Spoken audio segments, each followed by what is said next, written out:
replace, probably on the shelf for some time.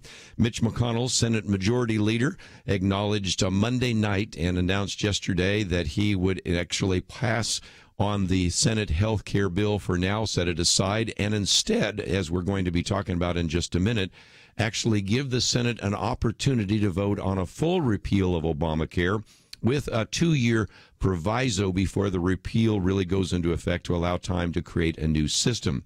Reason for this is twofold. First of all, there were a number of individuals that had real questions about this particular Senate bill in the first place. Rand Paul of Kentucky, Susan Collins of Maine, for different reasons, I might add. But then as it became more obvious that Senators Jerry Moran of Kansas and Mike Lee of Utah were not going to vote for it as well, it just became pretty obvious to Mitch McConnell and to the others in the Senate that this was not going to pass.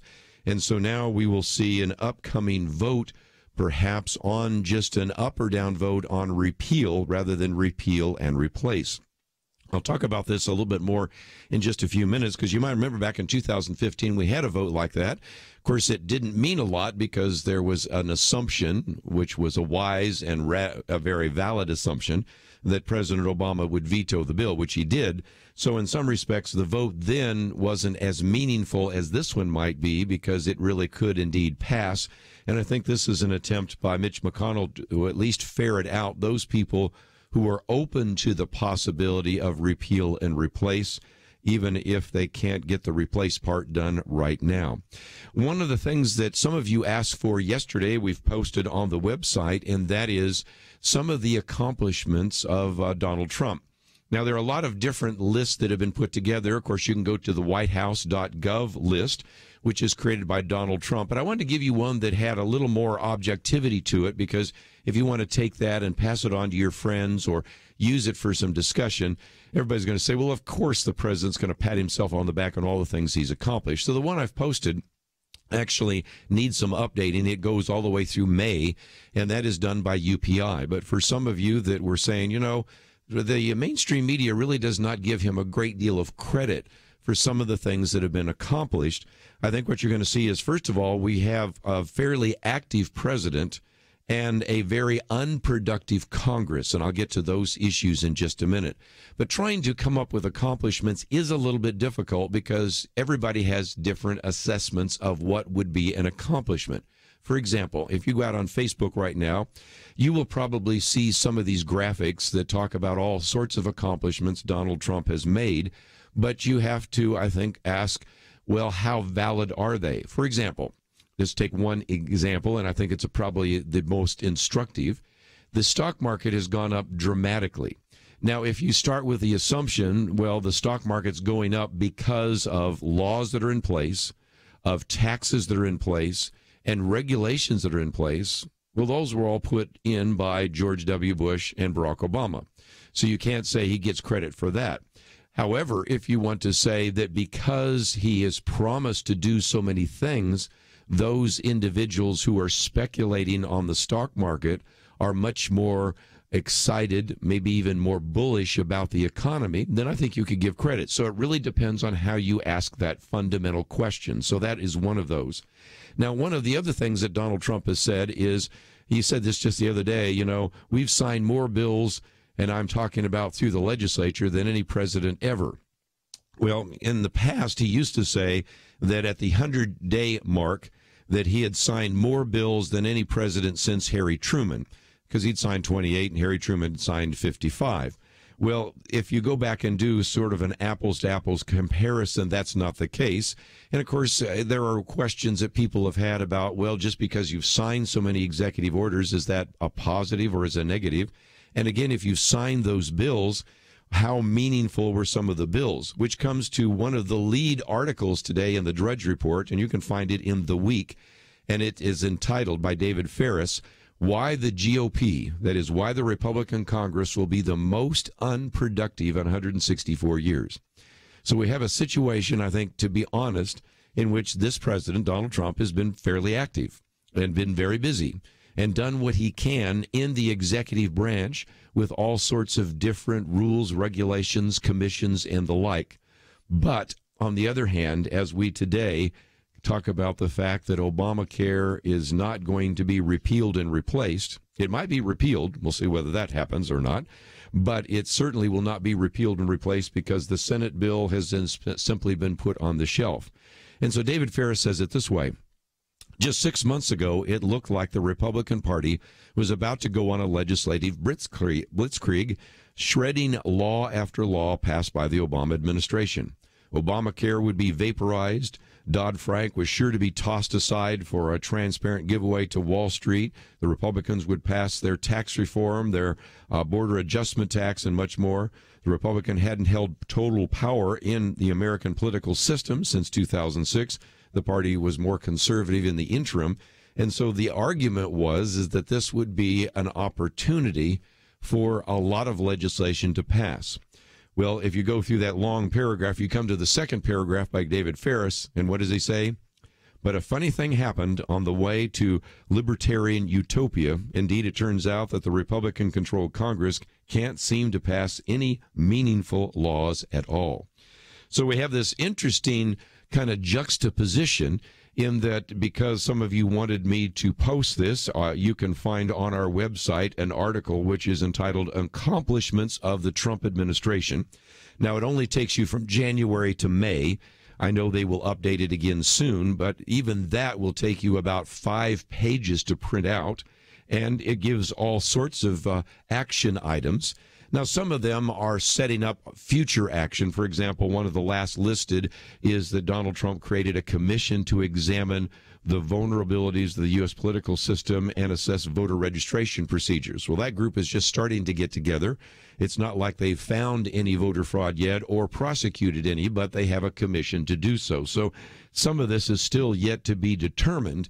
But nevertheless, let's give credit where credit is due. Donald Trump, as the executive, as the president, has been able to accomplish quite a bit. By contrast, Congress has not been able to accomplish very much as well. And the few things Congress has been able to accomplish, as we go through the day, we will spend a little bit of time talking about even some of those successes are riddled with all sorts of potential failures or with compromises that you wouldn't have expected would have taken place under this particular Congress and this administration. But let's take a break. Let me just mention in the second hour today, we're going to spend a little bit of time getting back to our history. I always love to teach this during the summer. This is a great time when some of your children and grandchildren can pull up by the radio and learn some things. We'll be talking with our good friend Larry Schweikart. He is a historian, and we'll be talking about his book, The Politically Incorrect Guide to the American Revolution. And it's subtitled, Making America Great in the First Place. So again, we'll get into that in the second hour. But if you'd like to join us today, maybe you've already got thoughts about the decision in the Senate to no longer repeal and replace the Affordable Care Act, we'd love to hear from you. 1-800-351-1212. We'll be back right after this.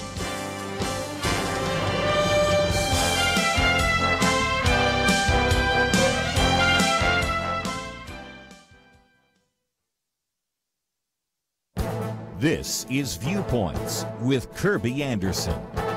You know, if you want to understand why the debate over Obamacare isn't going well, all you need to do is look at the debate about Medicaid. In a recent commentary, Michael Tanner says Democrats have dug in over any change to the current program, solemnly declaring that changing so much as a comma or a semicolon in the ACA's expansion of the program would immediately sentence millions of children to death. Obviously, we can't have a productive debate if we cannot even agree on the facts. Here are a few that need to be stated. First, Medicaid is unaffordable without reform. It is the third largest federal spending program and is scheduled to nearly double in cost by 2027. Anyone looking at the cost projections, which may be understated, would surely conclude that the current growth line is unsustainable. Second, the Medicaid expansion has nothing to do with women and children. It might make for a good political commercial to scare voters, but the Medicaid expansion didn't apply to pregnant women and children. Eligibility for them was raised as far back as the 1970s and 80s. Third, Michael Tanner reminds us that cuts are in the eye of the beholder. Even after Republicans were accused of cutting, slashing, or destroying Medicaid, the program will still be growing at a rate of 2% per year. As I've often say on my radio program, only in Washington, D.C. can an annual increase in a government program be considered a cut. Finally, we should acknowledge that the value of Medicaid is debatable. Michael Tanner cites a number of studies that question whether Medicaid results in better health outcomes. While you may say that Medicaid is better than no insurance at all, it certainly does not provide coverage as good as provided by private insurance. Medicaid reform will be hard to accomplish given the fact that the Medicaid debate ignores so many important facts. I'm Kerby Anderson, and that's my point of view. For more information about issues covered on Viewpoints, visit pointofview.net. Pointofview.net.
You're listening to Point of View, your listener-supported source for truth. Senate Majority Leader has decided to put repeal and replace on the shelf, and I'd love to get your comments. 1-800-351-1212.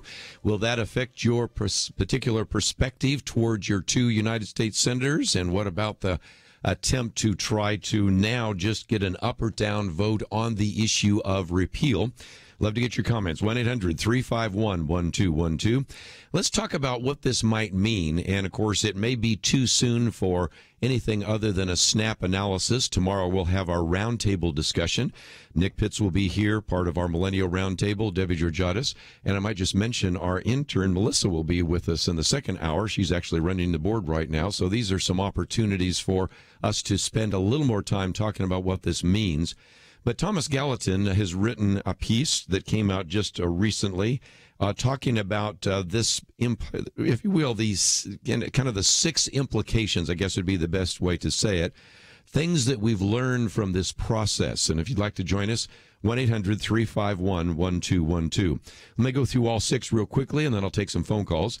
Number 1, he says Republicans struggle mightily to be team players. He said, unlike Democrats, whose collectivist instincts cause them to regularly abandon any personal convictions and principles for party loyalty, Republicans bent towards individualism often prove to thwart party unity.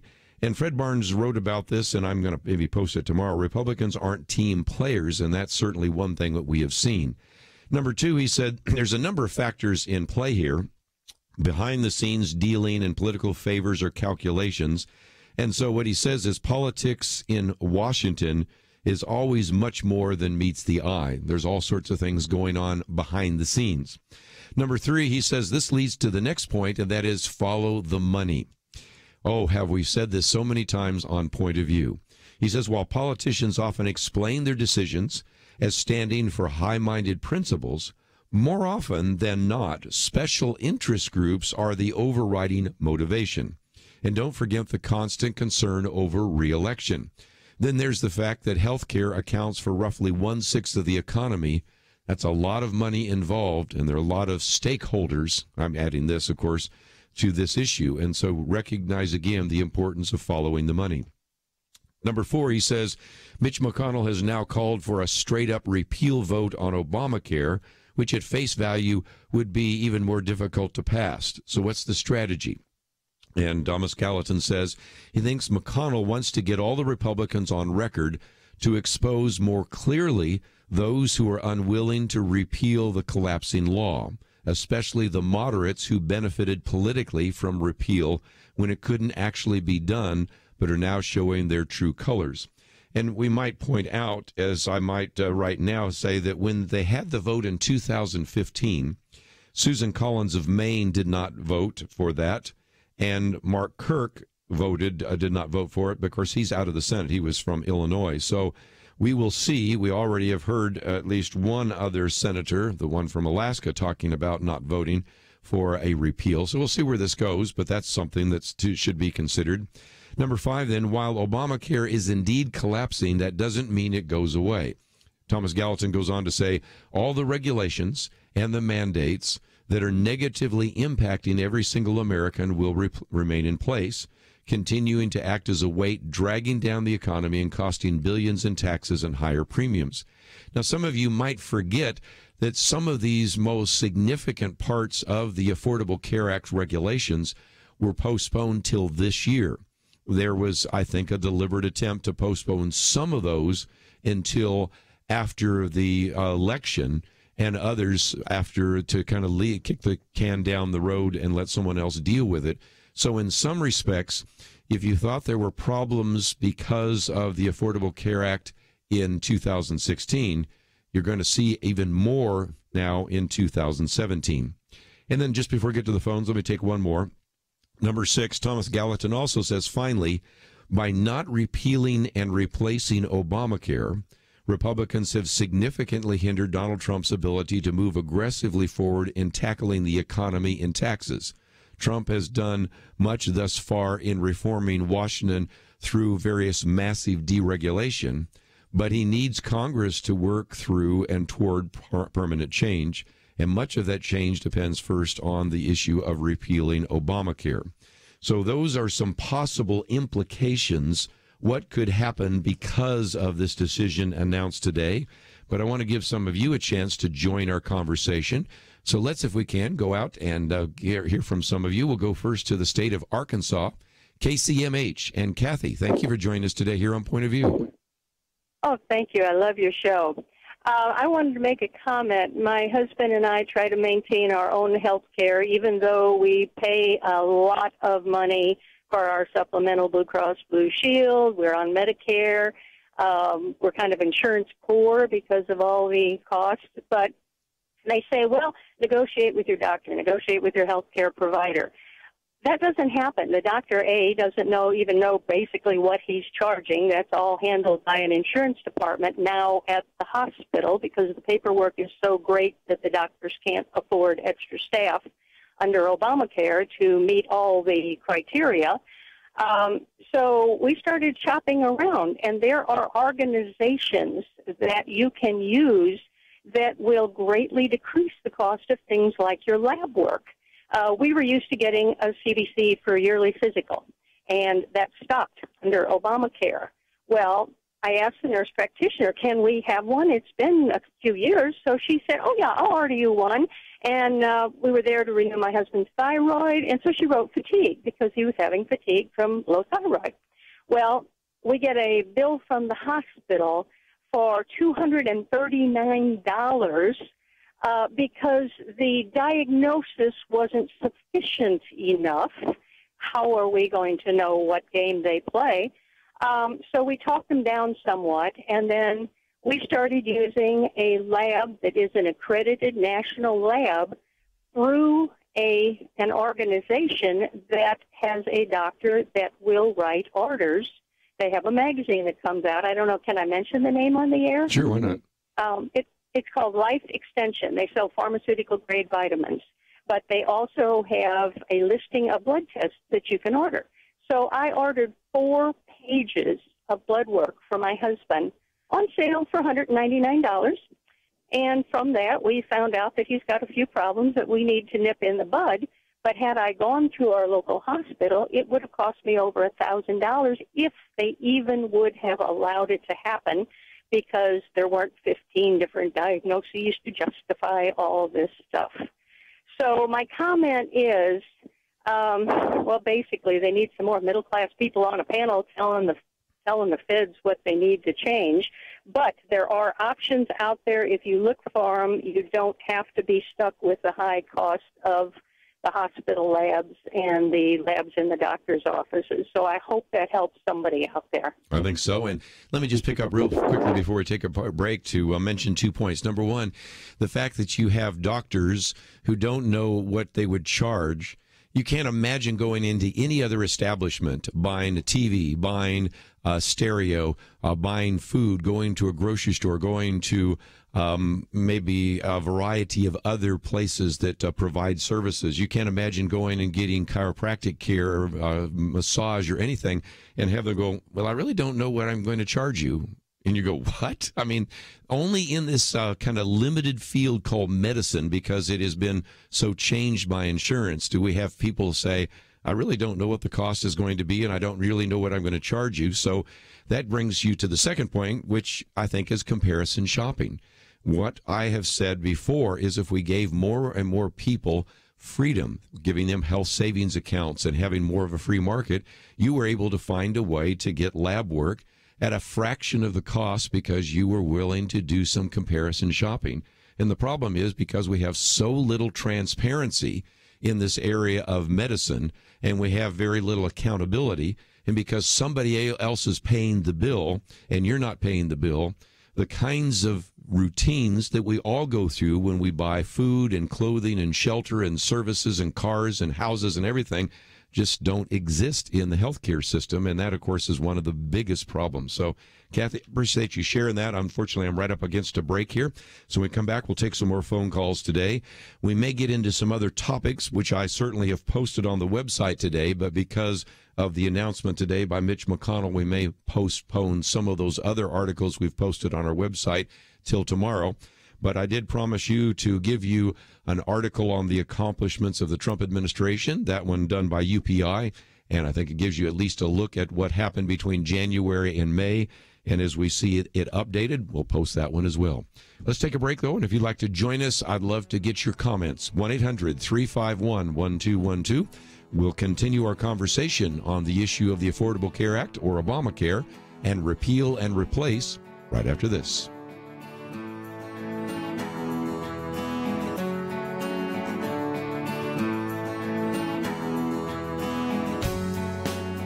If you've listened for any length of time, you've probably heard about Point of View listeners who've done amazing things, started ministries, found their life's calling, impacted their city, their state, the nation.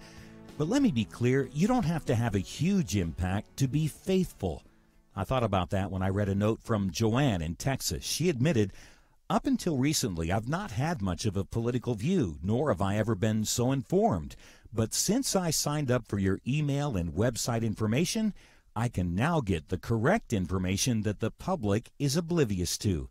Joanne ended by thanking us for the Take Action section of our website, where we make it easy for you to express your views on key issues with your elected representatives. Everything we do on the air, online, through mail and email is made possible through people like you who invest in Point of View so we can invest in issues that matter. Take your place on the Truth Team. Call 1-800-347-5151 or sign up online at pointofview.net/team. 800-347-5151 and pointofview.net/team. Point of View will continue after this.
You are listening to Point of View.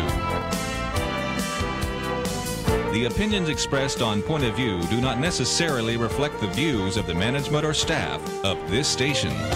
And now, here again is Kerby Anderson. Here's where we are at the moment, and that is the decision to shelve, repeal, and replace. An up or down vote will probably take place in the Senate about just a full-on repeal. Now, when that vote was taken in December of 2015, the bill passed the Senate, and there were two that voted against it that were Republicans, Susan Collins of Maine, who I think would vote against this again, and Mark Kirk from Illinois, who's no longer in the Senate. Lisa Murkowski of Alaska has announced that she would vote against it, but again, we'll see where that goes, but love to get your comments, because any hope that people had of changing in a significant way the Affordable Care Act seems to have gone out the window. But I'd love to get your comments. 1-800-351-1212. Let's head to Arizona next. KMLE. And Diana, thank you for joining us today. Hi, thank you for taking my call. I wonder if Mitch McConnell, all these 6 years that he was unable to move legislation, he did not plan anything. That disappoints me as seeing him as a leader. I don't think he's much of a leader. If he had 6 years to bring the Republicans together and form something better, and they didn't have, they've just been sitting around. Well, it sure seems like it. It's not like this caught everybody off guard. It's not like somebody said, oh, wow, we just passed Obamacare, and we've got to come up with an alternative. This happened years ago. And when you have 7 years to plan, 6 or 7 years, I think your point's well taken. I think he should be replaced because if I was a leader for 6 years and it was time for us to step up, I should have a plan in place. And I think he needs to be replaced. They don't say anything, but I really do. I don't think he's a good leader at all anymore. But anyway, another thought I have, the legislatures and the Senate are so much in debt to the special interests that now they have an opportunity to do the right thing, and they can't because they're in debt to a lot of people in Washington. And so, this goes to show us that in personal life, when I'm in debt, I can't do the right thing concerning ministry, giving to ministry, doing the right thing for others, because I'm so much in debt. And I think that that's where all these legislatures are. They're so much in debt to special interests, they can no longer do the right thing because of the consequence. If they do the right thing, what happens to them? In the Proverbs, it talks about the borrower is a servant, or some translations say a slave to the lender.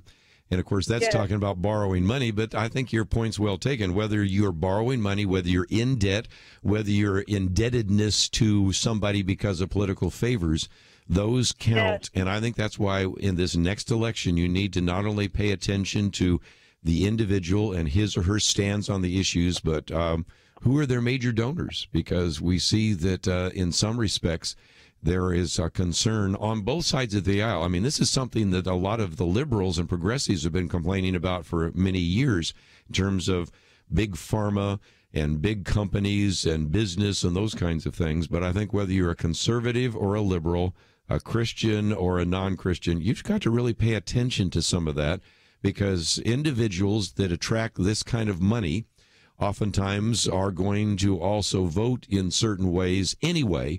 But in some cases, if they don't have strong convictions and they receive large donations on something they don't really have convictions about, it's real easy to just vote where the money came from and not even vote your own conviction. So I think it's really important to pay attention to who we elect in this next election.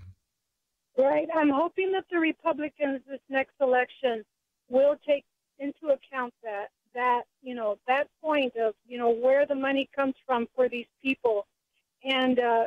And people that have been in there for 12, 20 years, like Mr. McCain, I think he has to sell out, or else he can't pay his mortgage bill. You know what I'm saying? So it's like, we just need to keep that in mind, because Donald Trump was not in debt to anyone. and he was able to win. And maybe that's the model we need for the future. I think makes an argument, a very compelling argument, for what I call campaign transparency, and also for term limits. So, Diana, you've done a great job. Thank you for joining us. Let me continue because we have a lot of calls today and people would like to join us. So we'll head to Missouri this time. Scott, thank you for joining us today here on Point of View. Hi, Kerby. Thanks for taking the call, and I'm going to continue what the previous caller was talking about. I think I want to remind people that it is indeed follow the money trail, because when you look at the United States historically, the government basically protects the farming industry and guarantees profit to it. The government basically, in some respects, protects the oil industry and guarantees, to some respect, profit to it. And I forgot one when this call screener was talking to me. It guarantees profit to the universities through research grants, things like that. Mm-hmm. So, what's happening is the medical industry, and in particular the hospitals, are basically lining up at the trough and saying, hey, we want our share too. And I think what you're seeing is the reason why the resistance is so high is because they're just looking at the examples historically and just simply saying, hey, we want our profits, and if you don't give them to us, we're not going to help you with your reelection. Which was what the previous caller was talking about, and the people who want the reelection are just looking to make sure their profits are not compromised by this replacement. And I'd like to remind others that I've never seen a pauper come out of Washington after they were defeated in reelection. So that is amazing too. You look at that, especially in the House and the Senate. Some of those individuals came in and were not millionaires, and they're multimillionaires when they leave. And that should tell you everything you need to know. Yes, sir. Thanks for taking my call. Well, thank you so very much. Let's go on to Georgia in this case. Ron on the Good News Network. Thank you for joining us today here on Point of View. Thank you, Kerby, for taking my call. Really appreciate your show. Yes. What would you like to add to our conversation? Well, it seems to me, looking at the facts, that Obamacare, the ACA, was designed to fail. And it was designed to be failing based on economics, that it would get too expensive. And the idea was all along was to replace it with a single-payer system. Yes, I think so. And as a matter of fact, you've had all sorts of quotes that we've played here over the years in which some say, well, I'd like a single-payer system, but we can't get there yet. And so the one kind of fly in the ointment or the unexpected consequence or whatever metaphor you want to use was they thought that Hillary Clinton would be here and that she'd be saying, look, this is not working. We appreciate the good work done by Barack Obama, but we still are not meeting the needs of individuals. We're simply not delivering health care to the poor. So we really just need to expand Medicare and have everybody either under Medicaid or Medicare. Maybe we'll just create a system which we'll call it Hillary Care, and it will take care of everybody, and it'll look a lot like the United Kingdom or Canada or Denmark or Sweden, and everybody will go to the government and government hospitals, and we'll take over the entire economic system, especially related to medicine, and then everybody will be able to be happy, and we'll be able to treat all those individuals that were left out on the streets. And so that's really with the plan, but something happened with the election that they didn't really anticipate. Yeah, absolutely. Well, again, I think that's been the plan from the beginning. And as I pointed out, many of the really onerous regulations, some of the mandates, some of the other aspects that probably are making it even more difficult this year for you to find health insurance are due to the fact that some of those did not click in until January 1st, 2017. Some of the others only clicked in after at least the midterm elections, and so there was kind of a plan that eventually this would phase in, and the really difficult parts of the Affordable Care Act would come into being now. And, of course, then you'd have Hillary Clinton or whoever at that time. They probably assumed Hillary was going to be the president, but back when this was planned 7 years ago, they might have guessed it would be even a Joe Biden. But whoever it would be, that individual would take over, and point out the difficulties, point out the profits that the hospitals are making, the profits that some of the pharmaceutical companies were making, the profits the insurance companies were making, and do a little bit of class warfare and say, you know, we really just can't continue down this road. And so what we need to do is move to a time in which the government will take over 1/7 of the economy. We'll just provide all the health care. We'll guarantee all of you health care, and you will get free health care. Of course, it's free with air quotes, and that would be, I think, the plan that was in place. Didn't quite work out that way, but now with the Republican Congress and a Republican in the White House, there was the possibility to maybe have a U-turn. That hasn't happened. And so I'd love to get your comments. 1-800-351-1212. And if you would like to join the conversation, we'll take your phone calls. Don't forget, in the second hour, we're going to be talking about the American Revolution, a great history lesson from our friend Larry Schweikart. All that coming up right after this.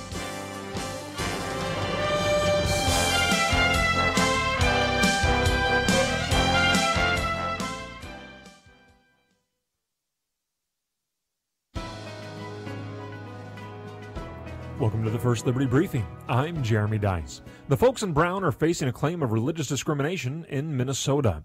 Former UPS employees sued the delivery service after a supervisor put an end to their break time prayers. The package people permitted their Muslim employees to pray during their breaks at a Minneapolis facility. That worked well for a while. The employees did their work, and when afforded the same break time as anybody else, they used the time to pray. But then a new operations manager started and put an end to the practice, making it very clear that anyone who prayed during a break, even a break to use the restroom, would be terminated. The manager did not even disguise his discrimination. In a meeting announcing the new policy, he asked which employees wanted to pray. When those who did raised their hands, he informed them that they would all be replaced. Federal law requires employers to reasonably accommodate its employees' religious beliefs, and that's what UPS did previously by letting employees use breaks to pray. There's no allegation that such a practice caused any hardship to UPS. So for the manager of the company to reverse course and threaten termination of anyone who prayed on break is a gross violation of the law. Religious discrimination has no place in the workplace. Employers should respect and accommodate the religious beliefs of its employees.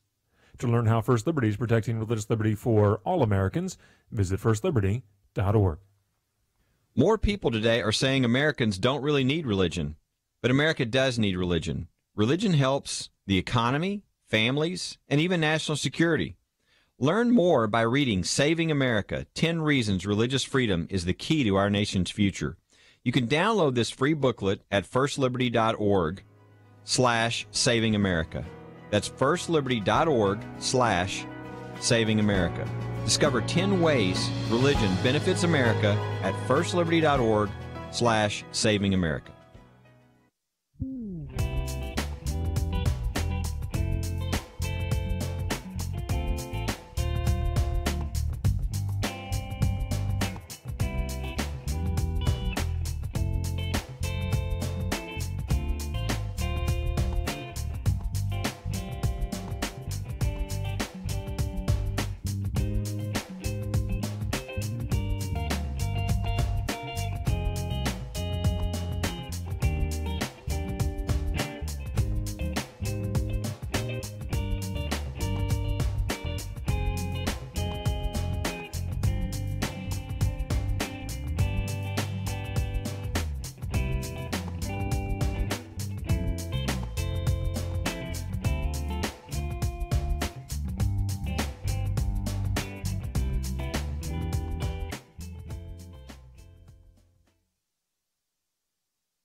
Now, back to Point of View, your listener-supported source for truth. Once again, if you'd like to join our conversation, 1-800-351-1212.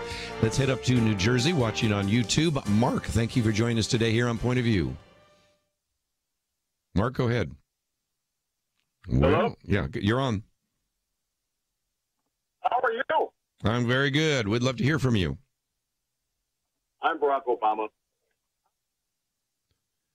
Okay, I guess we just don't seem to have it. I thought maybe we'd have a call there. We'll get to some more calls in just a minute. If you'd like to join us, 1-800-351-1212. Let me just put a few more things on the table. One of the things that is surfaced in some of the conversation here is, what about the kind of the future of the Republican Party? Because, after all, they've been in positions of authority and leadership. And Alan West the other day said, what does it mean to be a Republican? Because he points out that you've got Joe Scarborough, who is, of course, a talk show host and an individual that was a Republican, actually came to the Republican Party under the leadership of Newt Gingrich, but now says that he really can't really relate to the Republican Party. And yet he was actually a Republican at a time when we had the contract with America. You have John Kasich, who is the governor of Ohio. Now, if anything, he was the budget chairman of the House, balanced the federal budget, oftentimes reminds us of that. But now, as an individual who is really big about trying to balance the budget, now seems to be all about the expansion of Medicaid, which is, of course, as I've written about yesterday, the third largest federal expenditure and one that is unsustainable if we continue down this road. And so, again, he's been, in a sense, very different than John Kasich I remember when he was in Congress. Alan West uses somebody that's in Congress still, and that's Kevin Brady. By the way, John Kasich's been on the program with us. Kevin Brady's been on the program with us as well. Chairman of the House Ways and Means, but still wants to introduce and create what's called a border adjustment tax, which is a lot like a VAT tax, which has not worked well in Europe. And so you kind of go down this list of individuals that used to be in Congress that were Republicans, but now are taking positions that don't really look kind of like your typical Republican stand. And then Alan West uses one other example to really kind of highlight this, which we had sort of mentioned the other day, but I thought we'd come back to it. And that is, last Thursday, there was a vote in the House of Representatives for what is called the National Defense Authorization Act. And there was an amendment that was put forward by a Missouri Republican Congresswoman, Vicky Hartzler. She's also been on the program with us as well. And a conservative whose amendment I thought was very, very reasonable. And that is, it would have blocked any kind of federal funding of any kind of American taxpayers' funding to transgender troops for hormonal therapy and gender reassignment surgery. Well, again, this is not a really difficult vote. Should you be using tax dollars? Should you be using money in the military to allow people to go through some kind of transgender reorientation? And yet the amendment failed in part due to the fact that you had 24 Republicans voting against it. So there's going to be, I think, in this next election, some real questions about, okay, if you have a Republican House, you have a Republican Senate, you have a Republican president, and you can't get anything done, and you've got articles being written right now that say that this may be the least effective Congress in 100-plus years, those questions are going to surface again, and so it will be interesting to see how that plays itself out. But let's, we can take one or two more phone calls real quickly. We'll go to Missouri, KNEO. Mike, thank you for joining us today here on Point of View. Thank you for taking my call. I've been listening for a long time and very much admire the work that you guys do. Well, thank you. My comment on the Obamacare deal is I am in favor of shelving the replace portion of it and just trying to pass a repeal. Part of the problem that we have with the Obama legislation is it was rammed through Congress not knowing what it was all about. Right.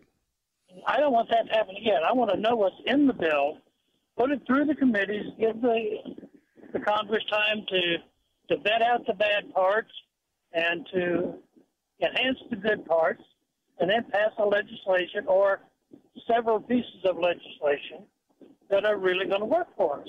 Sounds good to me. Because, again, I was disturbed that the Republicans maybe weren't as clandestine as the Democrats, but they were close in that there were Republican members of the House that said, we haven't seen the bill yet. Then there were Republican members of the Senate saying, we haven't seen the bill yet. Then when it comes out, they have to vote on it in a short amount of time. First of all, I think any kind of comprehensive immigration reform, comprehensive tax reform, comprehensive health care reform is by definition a disaster because there are too many working parts, too many interconnected parts. I think you do a little at a time, figure out what works, continue to do that, use some of the states as laboratories of experiment. If somebody has a good idea, let's try it out before we make everybody in the country under that particular law. And so, again, I think you are right on target, and that's what we probably needed to do. Amen. Mike, I appreciate your phone call. Let me jump real quickly to the state of Louisiana, WPAE. And Todd, I'll give you the last comment before the top of the hour. What would you like to add to our conversation? I would like to add is what is so hard for them to come up with a solution?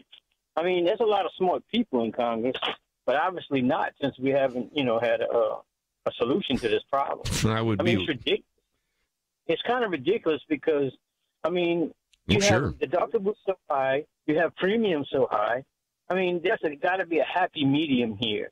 And I think it's between doctors, insurance companies, that they just can't get it across to come to some kind of agreement. And it could be greed. That could be it, too. And also special interest, which part of that greed. But, yes, and who you're beholden to.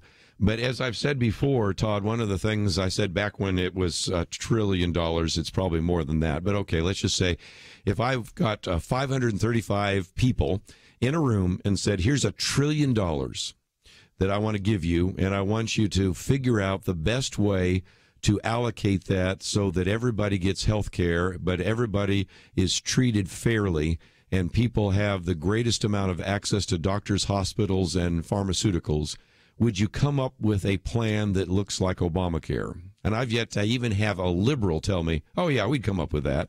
So obviously, when we are talking about this kind of money, these kinds of possibilities, I would hope that we get some smart people there. And again, one of the greatest frustrations, as one of the other callers mentioned, so I'm not saying anything that hasn't been said by many other individuals, it's not like this should have caught everybody off guard. It's not like all of a sudden we found out in late 2016 that we have this thing called the Affordable Care Act that's not working. This had been around for years. And as you say, a lot of smart people, a lot of people that have vested interest, but can't we find some way to do a better job of addressing things like pre-existing conditions, portability, because people change jobs all the time. Of course, the one you just mentioned, price. We go through all the P's, but the point is that there are some very significant issues that need to be addressed. And this is not the way to go about it. And certainly now we have repeal and replace put on a shelf. We'll see whether this vote on repeal makes its way through the Senate. If it does, I think it probably would make its way through the House. Then we'll see whether or not Donald Trump would sign it. We need to take a break, though. When we come back, we're going to give you a history lesson. If you got some young people around that maybe know very little about history, in the next hour, they're going to learn a lot.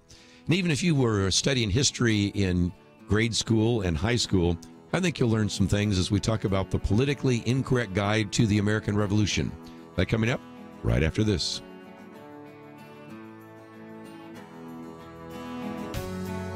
Point of View Radio has been changing lives for a generation. Listeners have been inspired to apply themselves in all kinds of ways, to stand up as lawyers, defending the Constitution and freedom, to start Christian schools, training up a new generation, to launch ministries on college campuses, even to run for and serve in Congress. So again, what are you doing to make a positive change?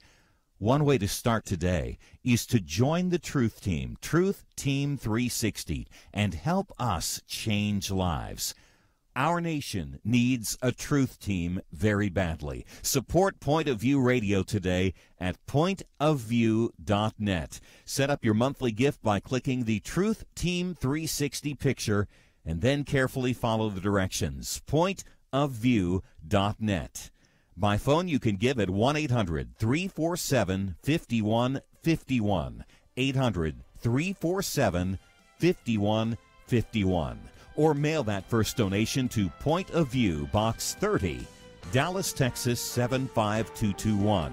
Box 30, Dallas 75221. Point of View will continue after this.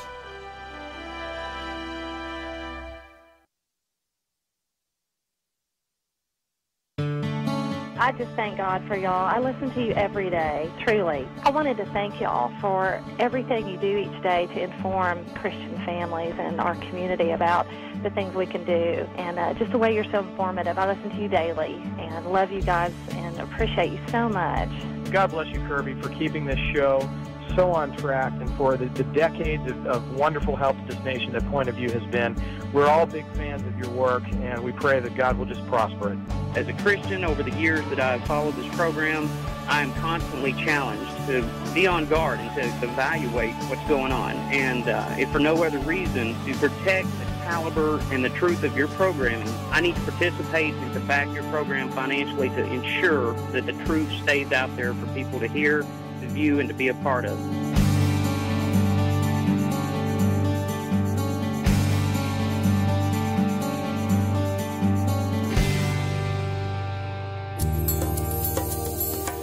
This is Point of View Radio.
Hi, this is Kerby Anderson. You know, each day we take on the tough issues and provide a biblical perspective to them. The topics we cover are wide-ranging: apologetics, theology, prophecy, creation and evolution, intelligent design, marriage, family, child-rearing, the millennial generation, trends in society, politics, economics, business, religious liberty, the Constitution, public policy, foreign policy, military policy, tensions in the Middle East, abortion, homosexuality, pornography, sexual ethics, media, technology, history, and America's godly heritage.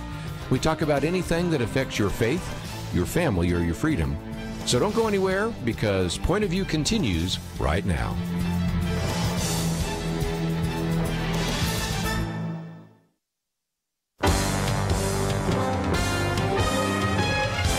Across America, live. This is Point of View.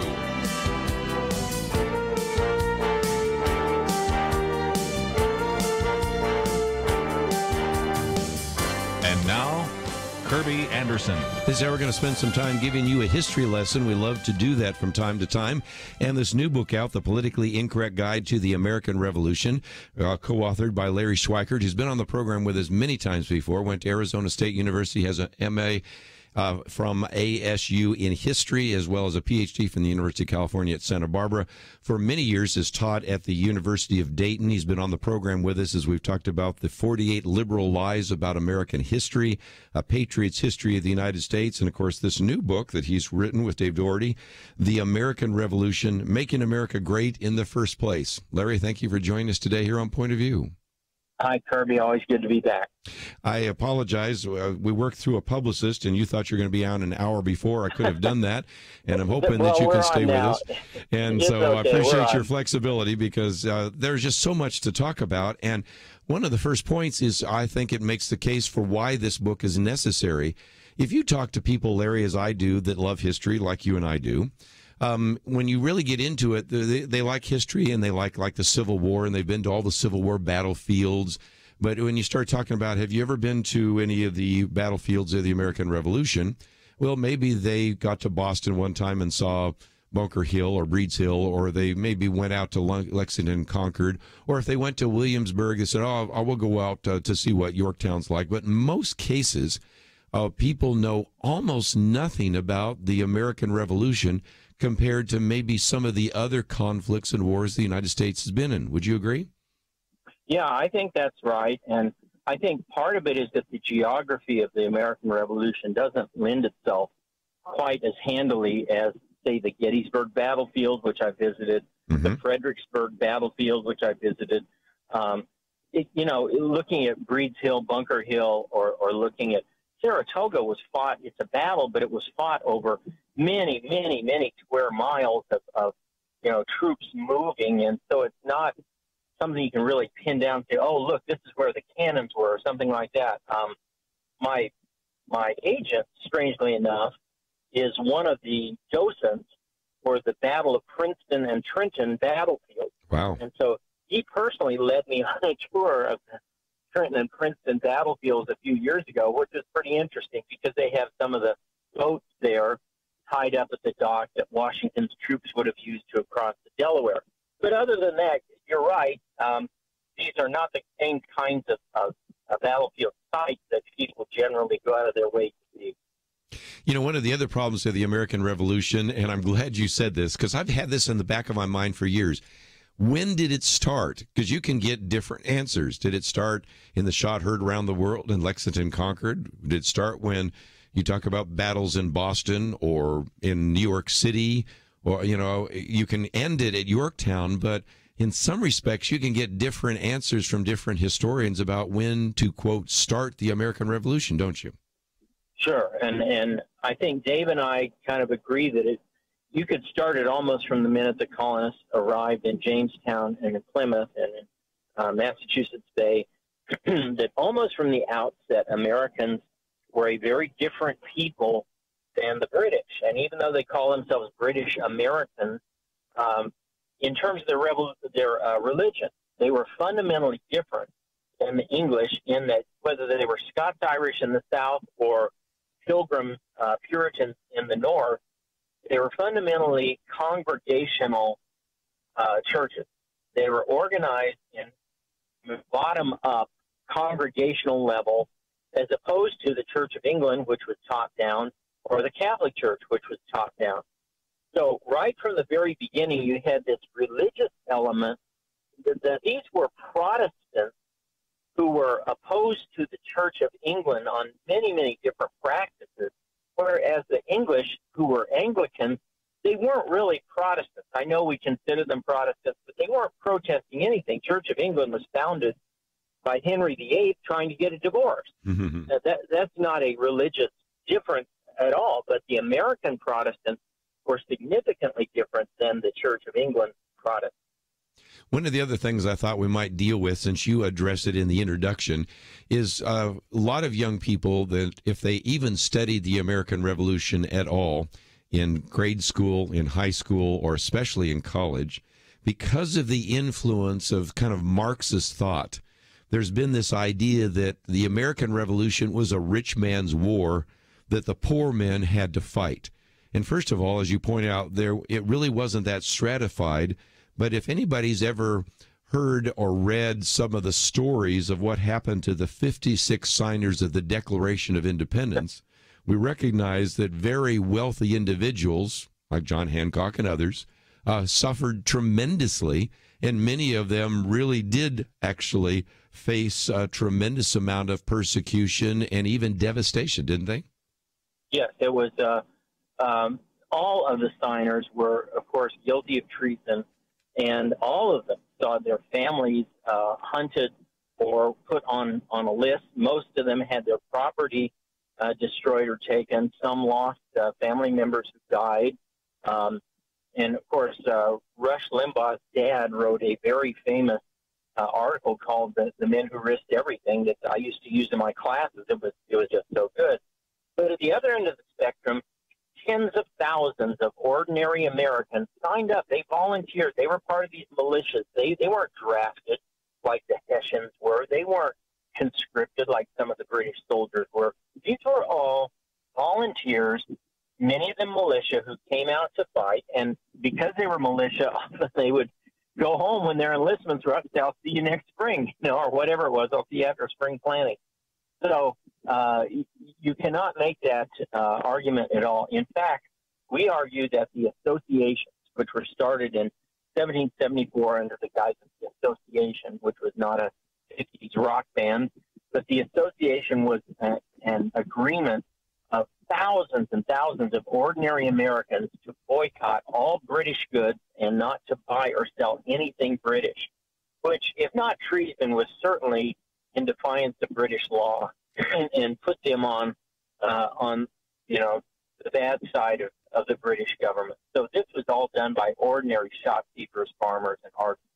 Let's take a break. When we come back, we'll continue our conversation today with Larry Schweikart. The book is entitled The Politically Incorrect Guide to the American Revolution. Of course, there's the whole series of politically incorrect guides. This one is one of the newest and fascinating, and it really will fill in, I believe, some of the gaps in our knowledge, because we recognize how in many cases these ideas and these very important principles, these battles, and just the whole conflict has really been either reinterpreted or in most cases simply ignored. So we wanted to do this today. And when we come back, I want to talk about the role for just a minute of some of the pastors, because the pastors were oftentimes referred to as the Black Regiment. And one of the books in there that you mentioned, The Pulpit of the American Revolution, the political sermons of the period of 1776, I wanted to get into that as well, because this idea that, well, the clergy were not involved and did not see that this was an important issue is certainly not borne out by history. So again, you'll find out all sorts of great ideas and learn much more about America's founding by reading the book, The Politically Incorrect Guide to American Revolution. We'll continue that conversation right after this.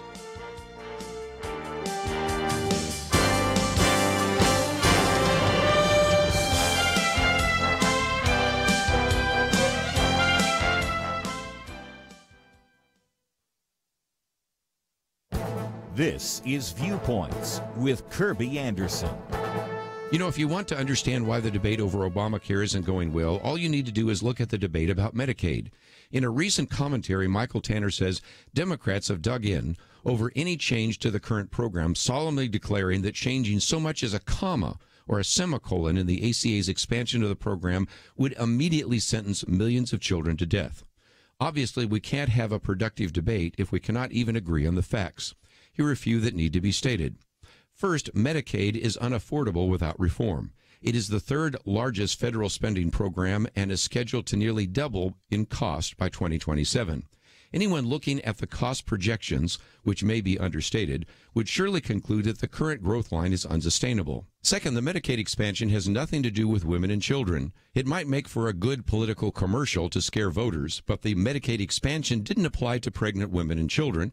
Eligibility for them was raised as far back as the 1970s and 80s. Third, Michael Tanner reminds us that cuts are in the eye of the beholder. Even after Republicans were accused of cutting, slashing, or destroying Medicaid, the program will still be growing at a rate of 2% per year. As I've often say on my radio program, only in Washington, D.C. can an annual increase in a government program be considered a cut.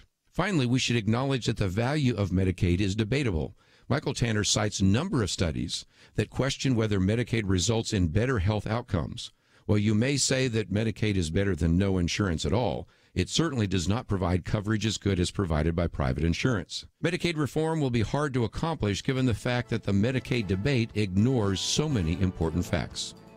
I'm Kerby Anderson, and that's my point of view. For more information about issues covered on Viewpoints, visit pointofview.net. Pointofview.net.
You're listening to Point of View, your listener-supported source for truth. Continue our conversation today with Larry Schweikart as we talk about the book, The Politically Incorrect Guide to the American Revolution, published by Regnery. You should be able to find it in your local bookstore, but we also have a link on our website as well.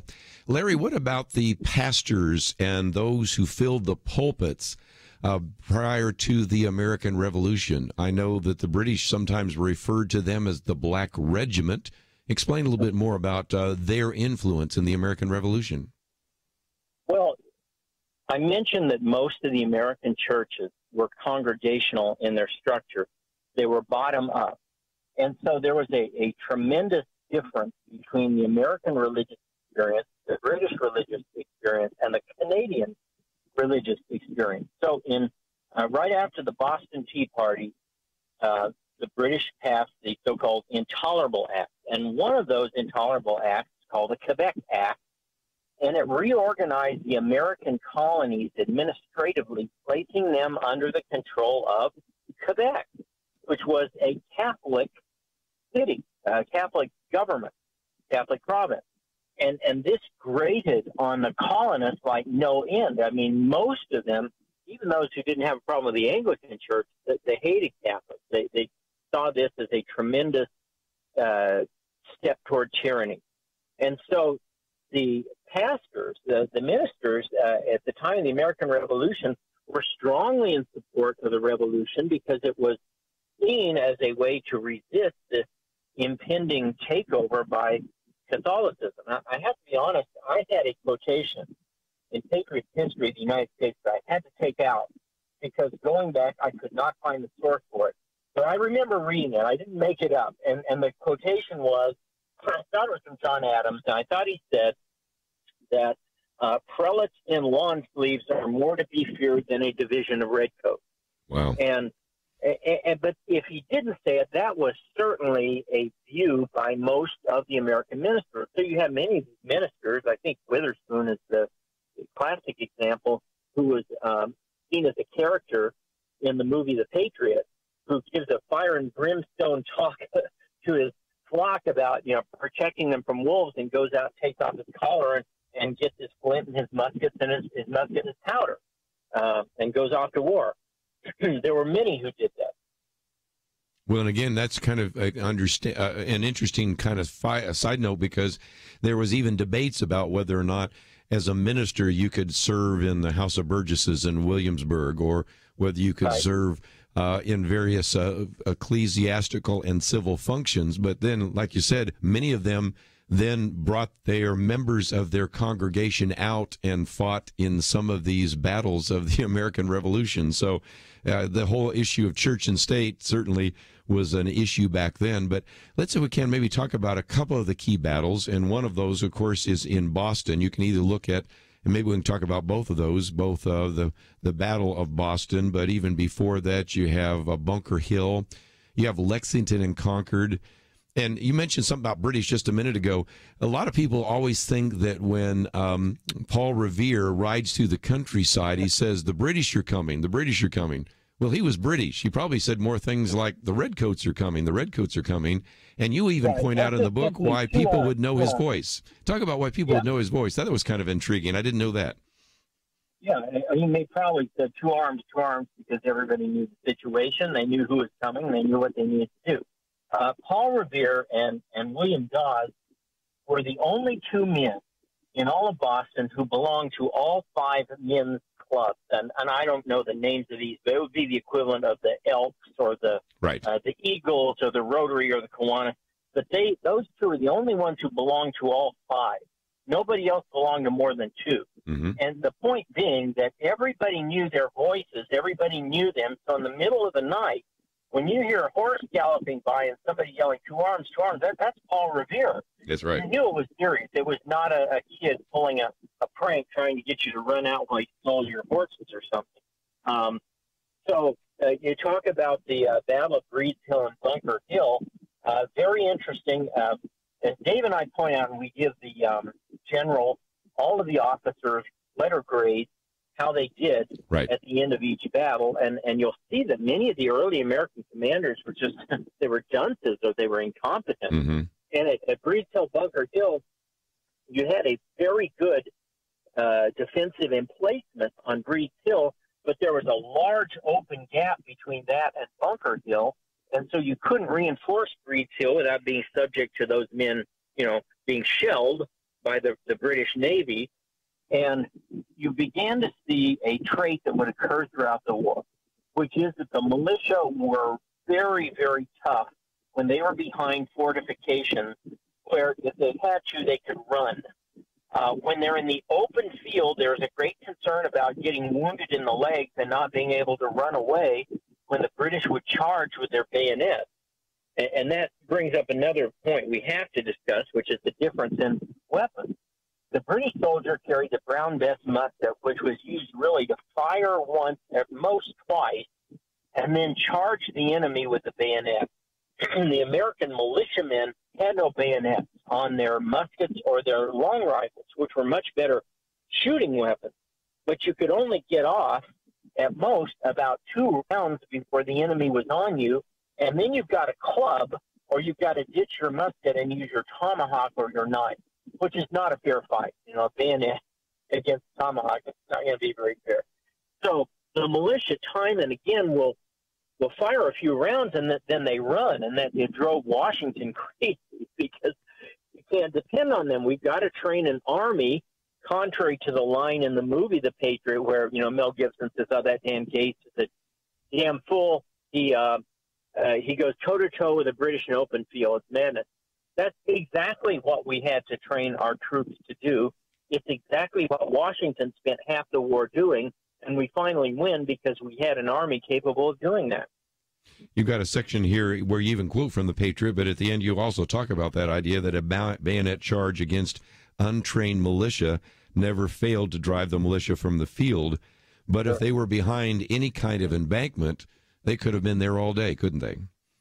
And at Breed Hill, they were. I mean, they were finally driven out after, 4 charges by hardened veterans who were used to fighting Napoleon, not Napoleon, but used to fighting French and Spanish regular troops, right? And eventually they're driven off, but the British suffered an incredible casualty rate of officers at Breed Hill and Bunker Hill, and you might argue they never really recovered from that for the rest of the war. The other point I thought we might want to make is that there were some other battles that most people don't know about. The invasion of Canada, battles with Indians, and a variety of other things that if you've ever watched any of these movies, of course we just mentioned the movie The Patriot, that doesn't really show up. Of course, Patriots focus more on the southern part, and we'll get to the Swamp Fox after the break, but it seems to me that, again, people are not aware of the fact that some of the conflict involved, for example, Canada.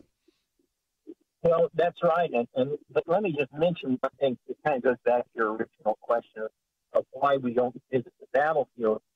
The battles in the Revolutionary War were not as photogenic or cinematographically useful, if that's a word.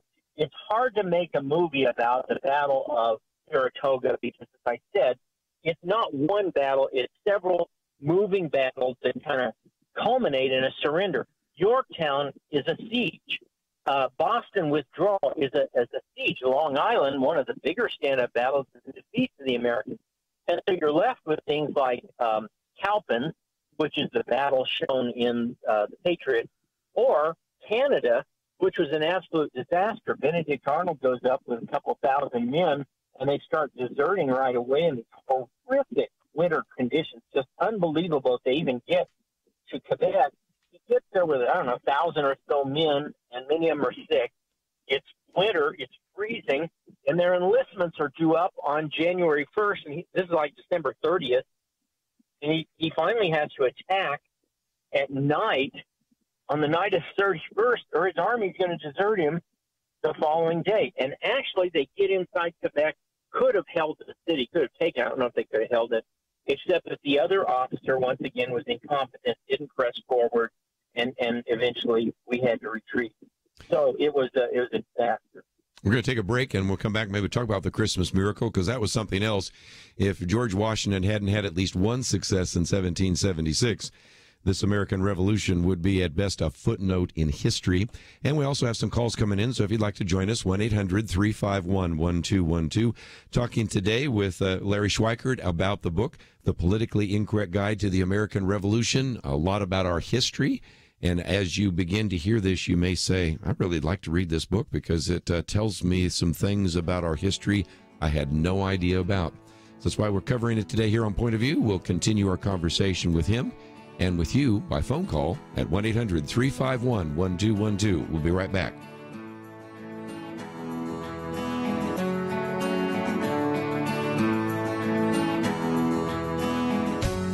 There are those who listen to Point of View while they're driving, and some can listen at home or at work. But here's the question: where do you go where you cannot listen to Point of View? Well, if you have the app, the free Point of View radio app, the answer is just about nowhere. This is an on-the-go world, and now wherever you go, Point of View goes with you. Visit the Apple or Google Play Store and download the free Point of View app. You can listen and watch the program live or play it again later. Get Kerby's Viewpoints commentary. Click the Take Action link, learn about important issues, and make a difference in this world. You can also read articles, find a local radio station, easily contact us with your comments or questions. Don't leave home or the office or anywhere else without Point of View. Again, visit the Apple or Google Play Store today and get the app, the free Point of View radio app. Oh, and one more thing, if you like it, click that little button that says Donate Now and join the team. Point of View and the Point of View app, with you on the go. Point of View will continue after this.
You are listening to Point of View. The opinions expressed on Point of View do not necessarily reflect the views of the management or staff of this station.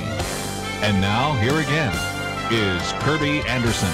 Once again, we have with us Larry Schweikart as we talk about the politically incorrect guide to the American Revolution. If you'd like to join us, 1-800-351-1212. We'll get to those calls in just a minute. But Larry, you talked about enlistments almost coming out as you were talking about Canada.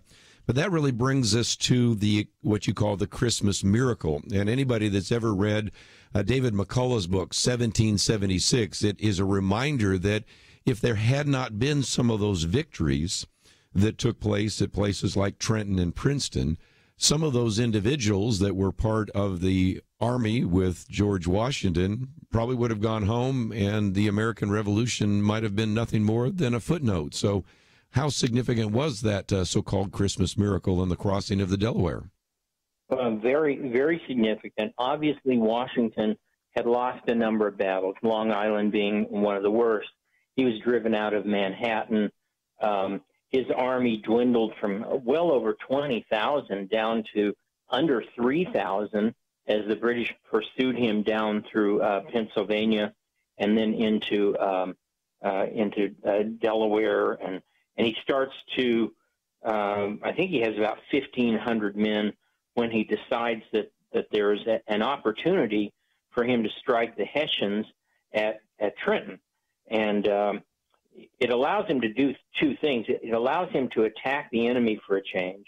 And second of all, the British were on his heels, so by crossing the Delaware with the only boats that were there, he made the British army turn around and have to march all the way back around to bridges and cost them many days of getting there. So it was an amazing attack.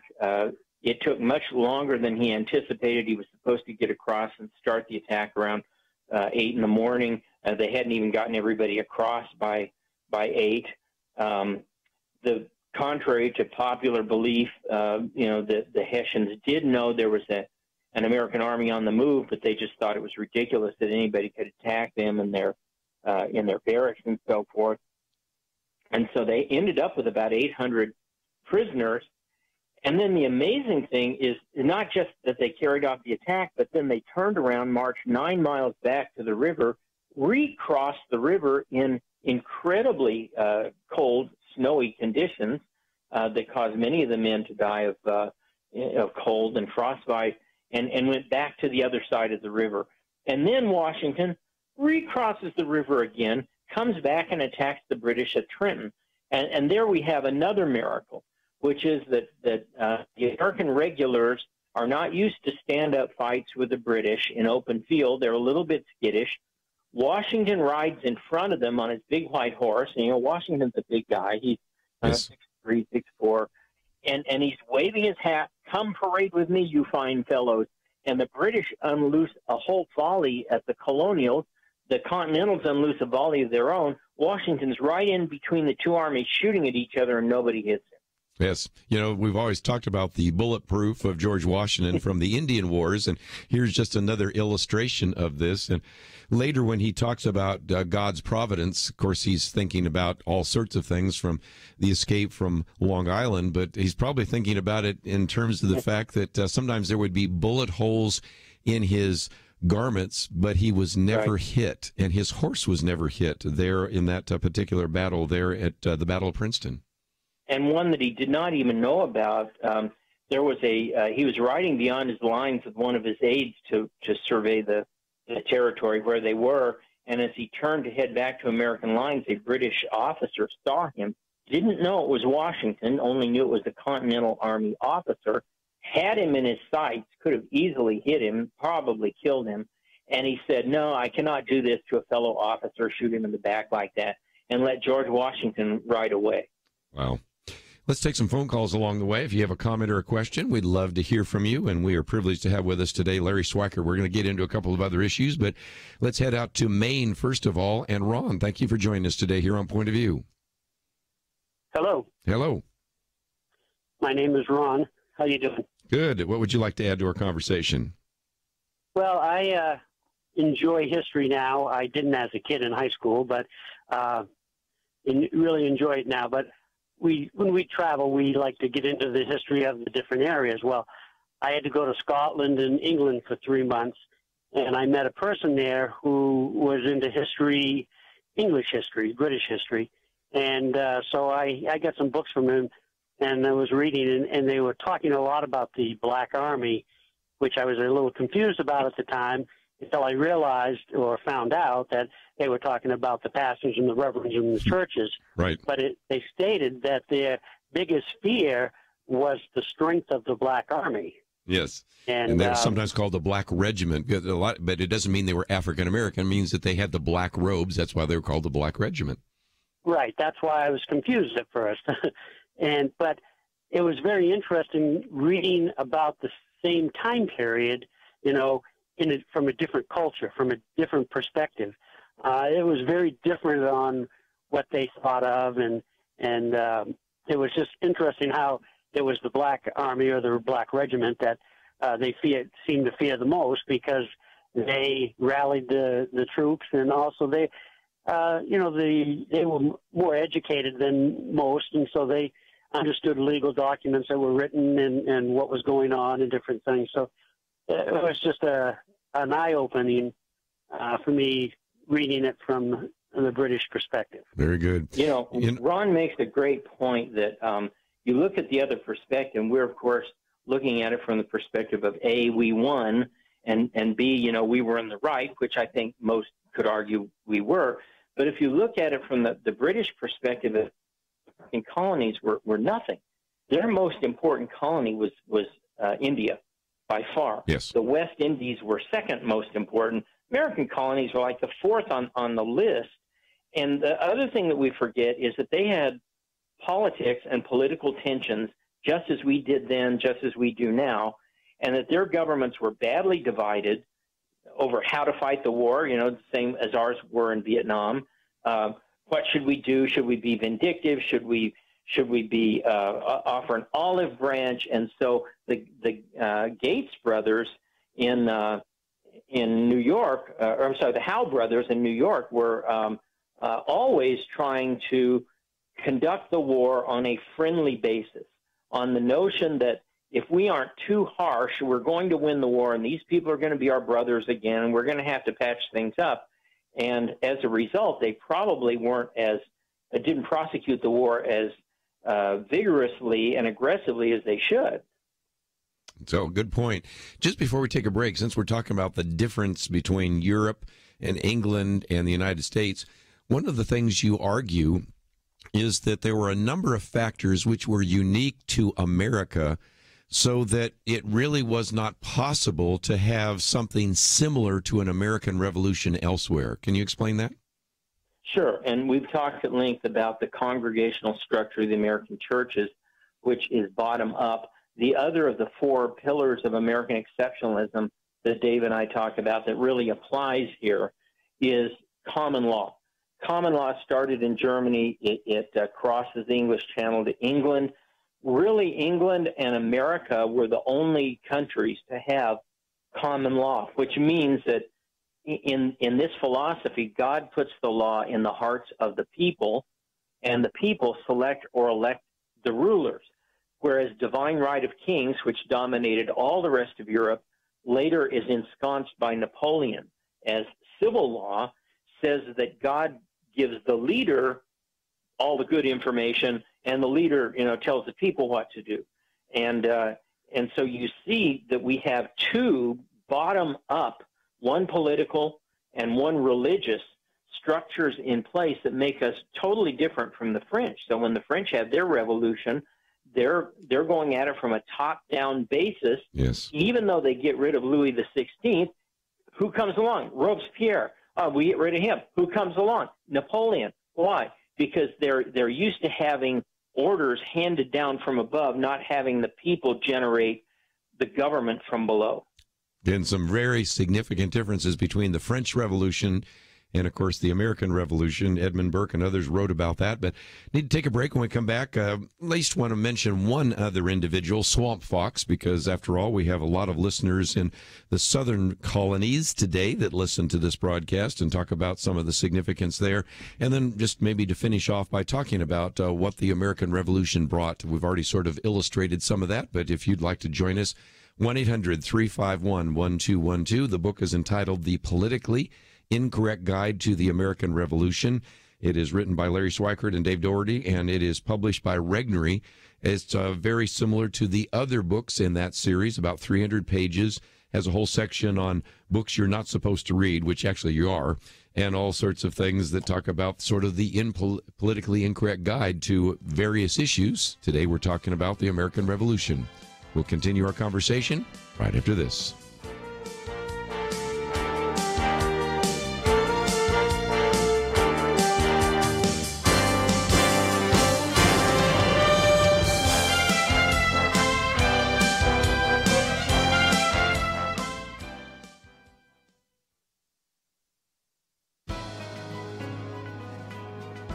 Welcome to the First Liberty Briefing. I'm Jeremy Dice. The folks in Brown are facing a claim of religious discrimination in Minnesota.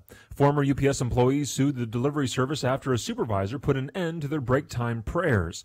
The package people permitted their Muslim employees to pray during their breaks at a Minneapolis facility. That worked well for a while. The employees did their work, and when afforded the same break time as anybody else, they used the time to pray. But then a new operations manager started and put an end to the practice, making it very clear that anyone who prayed during a break, even a break to use the restroom, would be terminated. The manager did not even disguise his discrimination. In a meeting announcing the new policy, he asked which employees wanted to pray. When those who did raised their hands, he informed them that they would all be replaced. Federal law requires employers to reasonably accommodate its employees' religious beliefs, and that's what UPS did previously by letting employees use breaks to pray. There's no allegation that such a practice caused any hardship to UPS. So for the manager of the company to reverse course and threaten termination of anyone who prayed on break is a gross violation of the law. Religious discrimination has no place in the workplace. Employers should respect and accommodate the religious beliefs of its employees. To learn how First Liberty is protecting religious liberty for all Americans, visit firstliberty.org. More people today are saying Americans don't really need religion, but America does need religion. Religion helps the economy, families, and even national security. Learn more by reading Saving America, 10 Reasons Religious Freedom is the Key to Our Nation's Future. You can download this free booklet at firstliberty.org/Saving America. That's firstliberty.org/Saving America. Discover 10 ways religion benefits America at firstliberty.org/Saving America.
Now, back to Point of View, your listener-supported source for truth. For a few more minutes with Larry Schweikart, co-author of the book, The Politically Incorrect Guide to the American Revolution. And since we have a number of listeners that live in some of the southern colonies, let's, if we can, for just a minute, talk about Francis Marion, the Swamp Fox. For those of us that are older, might remember the Disney program on that. For the younger ones, maybe they remember the movie The Patriot. But not all of the battles in the American Revolution took place in the northern colonies. Some of the very significant ones took place there in the South, didn't they? Right. Kings Mountain and Cowpens are probably the two most famous, really broke the back of the British army, but more importantly, broke the back of the Tory or the Loyalist militia in the South. Pickens and Marion, the Swamp Fox, get a lot of the credit for this. They were capable and able leaders. They were excellent guerrilla leaders. But the guerrilla war, is very important in keeping British tied down and constantly winnowing away their numbers. But eventually, as we discussed, you had to beat the British in the open field. And so at Kings Mountain, a group of Tories are ensconced on a big mountain, and they think there's no way that the Patriots can come up and get them, but they do. Patriots charge the mountain, go up the mountainside, and drive the Tories off with heavy losses. Cowpens is the famous battle featured in the movie The Patriot, in which it was decided to use the militia to be in the middle and to lure the British in, very much Zulu style, or as the Romans did at Cana, as Hannibal did to the Romans at Cana, which is to fire 2 volleys, kind of lure the British into the center, and the militia would retreat over a hill, and a large reserve body was behind the hill, unseen by the British. And once they were sucked in, the 2 wings kind of closed around them, and the reserves came up and just absolutely annihilated them. And so these 2 defeats really forced the British out of the South. Cornwallis had to make a number of very difficult withdrawals all the way through North Carolina, all the way up into Virginia. He fought several battles on the way out, Guilford Courthouse and others, and would often win these battles, but he kept taking losses.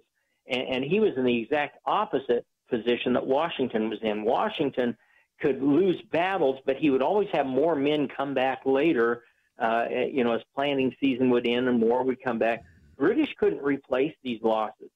So by the time Cornwallis gets to Yorktown, he's really hunkered down, awaiting reinforcements that really aren't going to come from New York. So again, finally at Yorktown, that was the final defeat. But again, we might want to point out the influence of the French, because if nothing else, without the French involvement, this would have maybe carried on even longer, don't you think? Absolutely. The French were key, mostly because of what their Navy did. And it's one of the ironies in history that the French Navy, which goes on to lose a number of really high-profile battles like Aboukir Bay and Trafalgar, the French Navy wins their only big high-profile battle in the American Revolution when they lured the British fleet away from Yorktown. So the Cornwallis does not have the backing of the fleet's guns, nor can he transfer men back and forth across the harbor there, and so he's forced to put all of his men inside Yorktown, where he's surrounded by a siege. And then we're back to your original question. Well, why are there so few battles that are kind of remembered? Yorktown's a siege. Sieges are not exciting. You're day by day encroaching on the enemy's positions by digging, and that's hardly exciting stuff. For sure. Let's take this one more phone call here. We'll go to Georgia. Nadine, thank you for calling today. I understand you're from England. Oh, hi. Yes. Can you hear me? We certainly can. Okay, excellent. Yeah, I actually called because I heard the other gentleman speak about the British point of view when it comes to the independence of America. And it's funny because when I did go to high school in England, I also went to high school here in America. And when I went to high school in England, I don't recall anything about America at all. But it was, like you said, a footnote. Yeah. It was literally a footnote. It was just a footnote. That's what I suspected, yes. Yeah. And the interesting thing is, when I came to America, they said, you need 2 years of American history. And I was very disappointed because I said, well, what would I need 2 years of American history for? I don't understand. So, yes, now I'm an American citizen. I do understand why. But God's will really is a part of this. And that's my point in this is that, I do understand that when you were speaking about George Washington and that the officer from the British side decided not to shoot because it's an officer, that was something that really helped to win the war for the Americans because it was not a deal there. It wasn't a deal breaker. And I also feel that, and this is something that I had actually heard about on a show which spoke about this seems to be completely left field, but when it comes to anyone who wins a war against slaves, such as the Egyptians and the Israelites, Egypt doesn't have hieroglyphics that speak about Israel, and there's a reason for that. And I understand it even better now because when I came to America, I said, wow, there's an awful lot of history going on here, and it was one page in my history book. So not even. Well, thank you for sharing that. Here's the other side of that today, which is very frightening, is that the American Revolution is being written out of the history books and especially out of the college curriculum. Yes. I taught at a conservative Catholic university. We did not have a required class in the American Revolution or early Republic. There was one optional for history majors, but in fact, we had so many other classes that it's hard to explain, but because of politics within the college, they were basically required classes for different majors, such as I taught business history, which was required so that the School of Business could have a historical perspective on business. The upshot of that is that all of these other classes made it so that no one would ever take American Revolution or early Republic, and in fact, the class simply was not taught the last 6 or 7 years I was there. Wow. Well, again, this is one of the reasons why, first of all, you want to get a copy of the book, Politically Incorrect Guide to the American Revolution.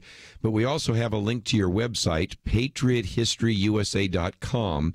And that's where people can find out about some of the other books we've talked about with you, 7 Events That Made America America, 48 Liberal Lies About American History, and a variety of others. Of course, probably the best known, America, the Patriots' History of the United States. And, of course, this one on the Politically Incorrect Guide to the American Revolution. So, Larry, we appreciate the fact that over the years you've educated us through some of the books, and I would encourage people to go to your website if they'd like to know a little bit more, or maybe schedule you to come speak or be involved in some way to study history, because it's really important for us to do so. Well, thank you. Yes, and again, the website, Patriots History USA, all one word, Patriots History USA, and all of the books, they're not just mine, but the books that Dave and Mike Allen are all up there. We also have a link to your Twitter account, so again, you can find a link to some of the ways in which you can connect up with Larry Schweikart. And Larry, thank you again for giving us an hour today here on Point of View. Absolutely. Thank you very much. I apologize we didn't get to all the phone calls today, but we did want to give you a chance to hear from him. This is a fascinating book. It will give you lots of information. And as you heard me say, and you heard him say, we don't study this very often. We don't go to some of the battlegrounds, and it's something that has been simply removed or else revised dramatically. So this is why I thought it would be very good for you to learn that today. I want to thank Melissa for her help behind the scenes. She's going to be our intern on the studio tomorrow, along with Debbie Georgiadis, as well as Nick Pitts. I want to also thank Andrew and Elisa for their help behind the scenes. If you go to our website today, pointofview.net, you'll find out a little bit more about this book, an opportunity for you to order it. I would encourage you to do so. And tomorrow we'll get back into some of these very important stories and news. We'll see you then.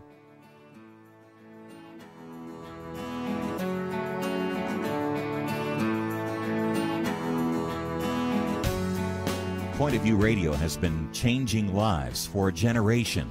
Listeners have been inspired to apply themselves in all kinds of ways, to stand up as lawyers, defending the Constitution and freedom, to start Christian schools, training up a new generation, to launch ministries on college campuses, even to run for and serve in Congress. So again, what are you doing to make a positive change? One way to start today is to join the Truth Team, Truth Team 360, and help us change lives. Our nation needs a Truth Team very badly. Support Point of View Radio today at pointofview.net. Set up your monthly gift by clicking the Truth Team 360 picture and then carefully follow the directions. pointofview.net. By phone, you can give at 1-800-347-5151, 800-347-5151, or mail that first donation to Point of View, Box 30, Dallas, Texas 75221, Box 30, Dallas 75221. Point of View is produced by Point of View Ministries.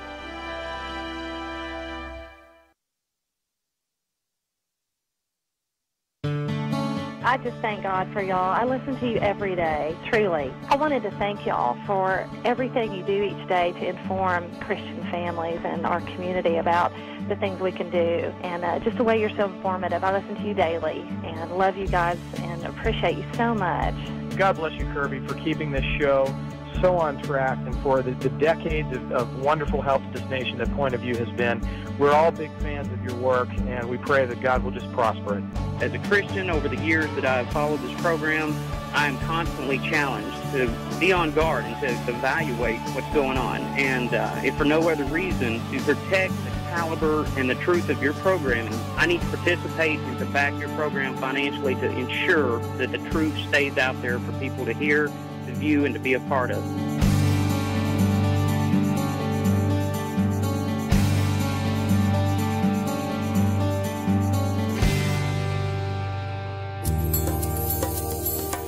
This is Point of View Radio.